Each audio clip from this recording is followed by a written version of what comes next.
Hey, what's going on, everyone? My name is Matt Jarbo, and I've been with Patreon for over 5 years now.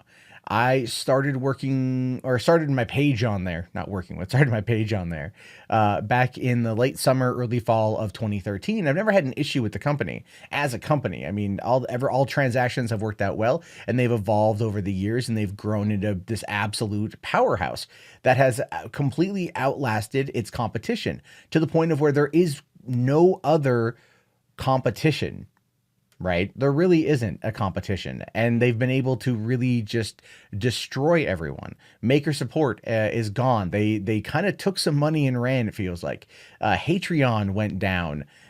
There's no real other alternative that I know of that people are talking about. Hell, people went to BitChute thinking that they could get around, use it as a tipping system or something along those lines.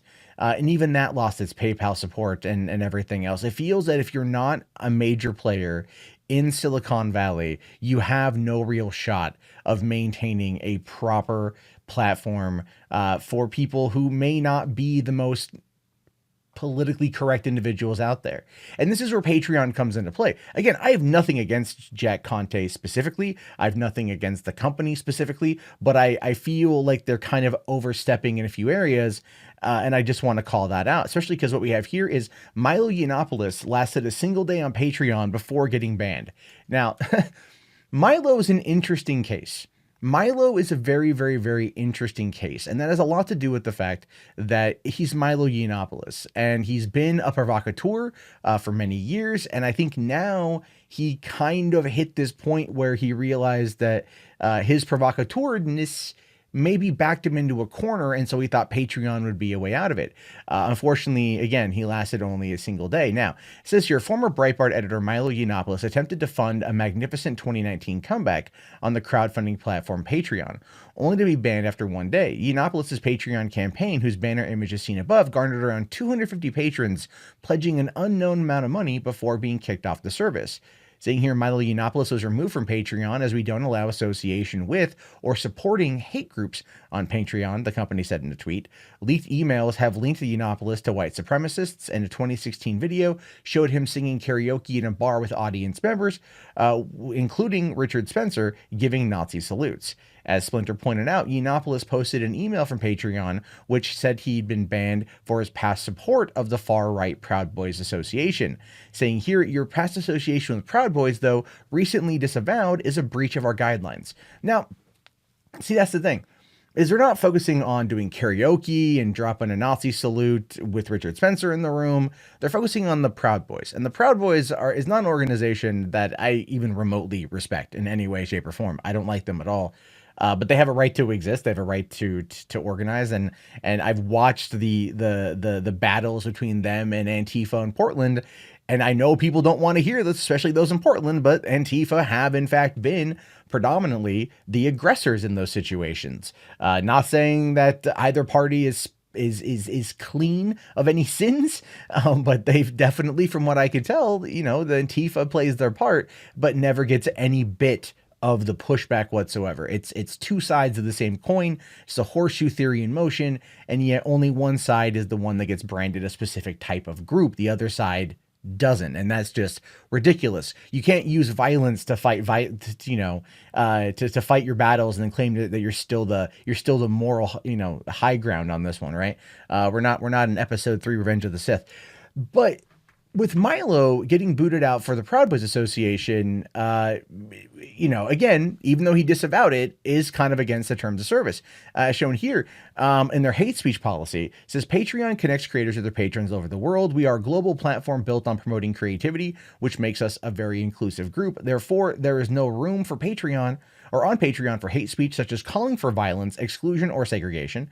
Hate speech includes serious attacks or even negative generalizations of people based on their race, ethnicity, national origin, religion, sex, gender, sexual orientation, age, disability, or serious medical conditions. When reviewing an account for potential hate speech violations, we consider some of the following questions. And then this one here, it says, does the creator glorify a group that is known to support ideologies that would be classified as hate speech under the policy?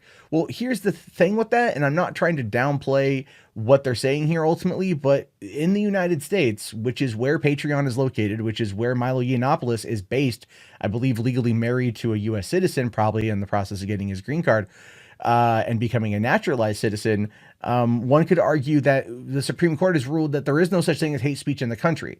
So this is a private organization dictating speech. They have a right to do that. That is true. But like, I mean, let's be fair here.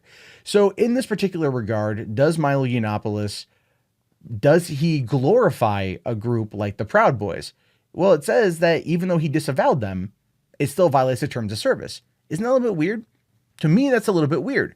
If he's saying, I'm not doing this, I'm away from these guys, I'm done with this stuff, and yet they're using that as the reason to run him off the platform. They did that with Lauren Southern, even though Lauren's a bit more of a murkier situation because that was an actual physical act of her being on that boat as a journalist, which I don't buy. I'm sorry. I like Lauren, but I don't buy that at all.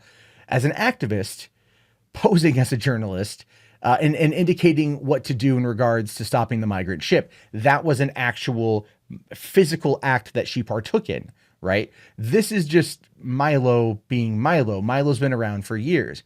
And I think that given some of the other creators that are on Patreon, getting rid of him, I know it sends a message, but it's not equality in that regard. So I think it's also kind of dumb. It's also kind of dumb, especially bringing this up right here. Now, this is an interview with Jack Conte on the Rubin Report from a year ago. And Rubin specifically calls out this question. And I want you guys just to hear this. Is there any type of person right now that would set bells off just by setting up a Patreon account? So the easiest example I can give you is if Milo Yiannopolous today was like, all right, I'm jumping on Patreon. Is there an inherent problem there? So there are lots of people that would set bells off by setting up Patreon pages. Terrorists, money launderers, right? So removing the the strictly illegal people up to illegal activities, removing those people.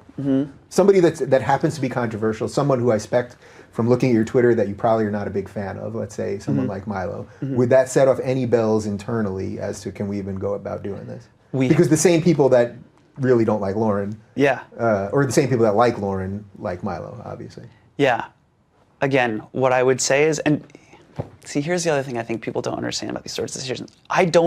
This is not my job, right? I don't do our content policy. Our team does our content policy. So if there were, here's what I would say. If there were lots of incoming reports, they would look at a bunch of evidence, they'd make a determination, and they'd make a decision one way or the other after we investigated it thoroughly. I don't know. And I'd like to sit here and be able to say I know all the answers, I have everything, but the truth is I don't. We have to look at it, see if there's any manifest.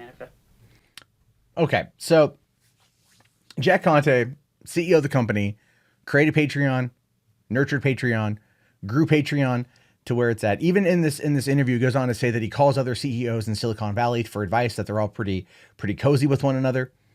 Doesn't have the answers. And I'm sorry, Jack, I got to call bullshit on that one. You have the answers. You are the CEO. The buck literally stops with you. You are the guy at the top of the food chain. Coming out and saying, oh, it's all my trust and safety team. We're increasing those guys. They're going to make the determination. That doesn't make a lot of sense to me, because ultimately here you are being asked about Milo Yiannopolous and you say, well, I don't know. But Milo was banned on Patreon after a single day.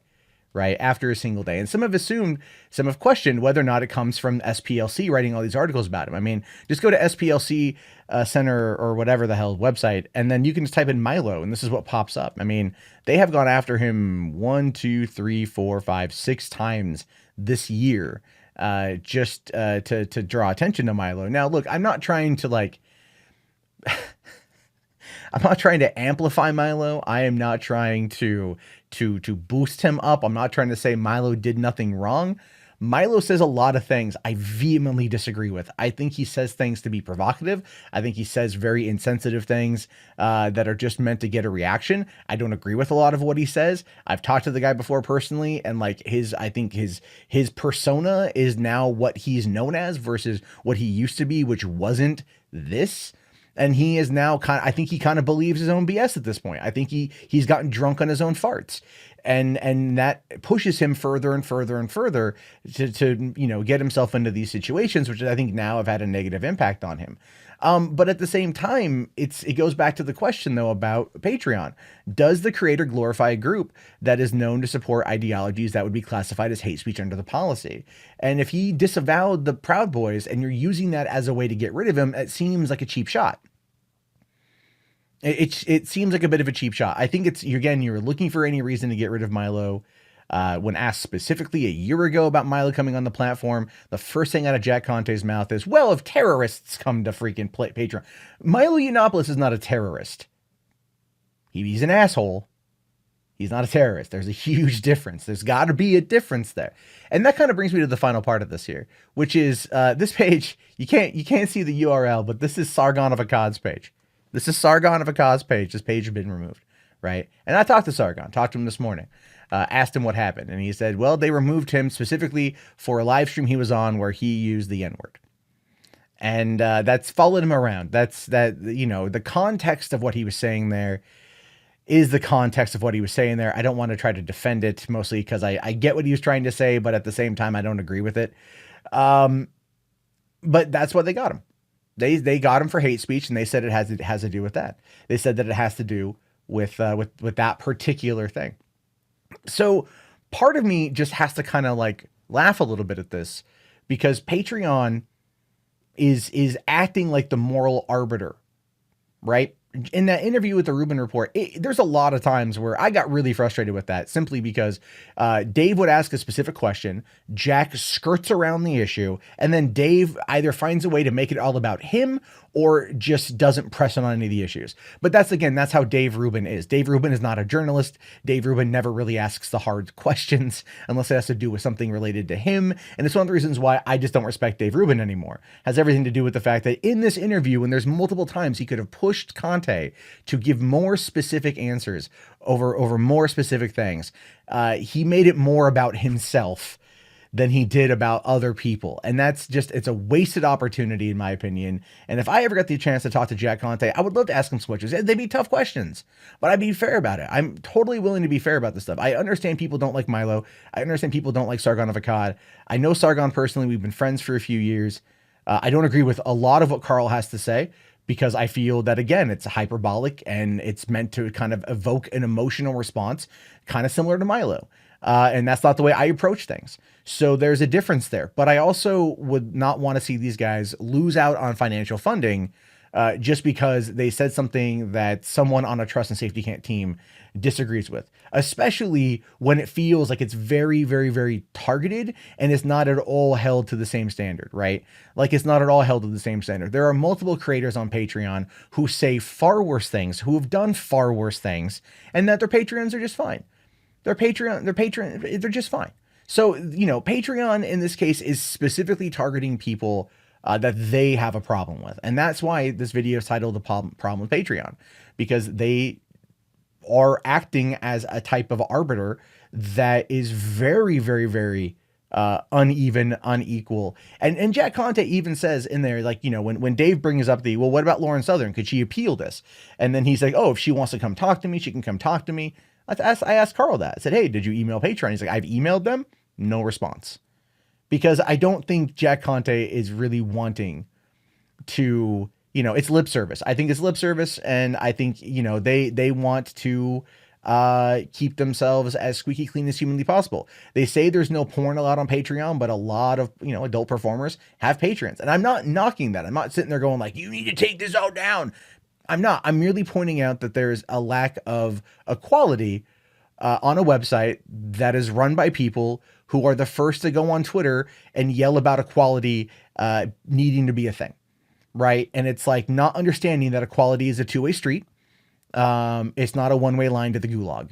And that is something that I feel Patreon needs to understand. And that's why I'm making this video. And again, if I lose my Patreon as a result of this, it's going to suck. But you know what? Like, I'm not going to not speak my mind on the subject matter. And I hope that they can find an amicable way to make this work. The thing with Patreon is, let me just kind of bring this out there too. Patreon's a business, right? And like Sargon was making, I think, around $13K a month, which is just absolutely boggles my mind. I'm not knocking it. It's more like God damn it. But You know, it's one of those things where it's like that's money that goes into Patreon's pocket, right? So they just cut themselves off from a decent side, account. And Milo would have been pulling in probably around the same amount as time went on. He would have been bringing in a lot of people, bringing in a lot of payment to Patreon. So are you a business or are you an advocacy organization? And that is a legitimate question, which is why I leave it to you guys. Do you think Patreon is in the right here? Or are they in the wrong here? What are your thoughts on the subject? Let me know down in the comments below. If you made it this far, type Milo into the chat so I know. And I will talk to you guys later. Have yourself a great day and peace out.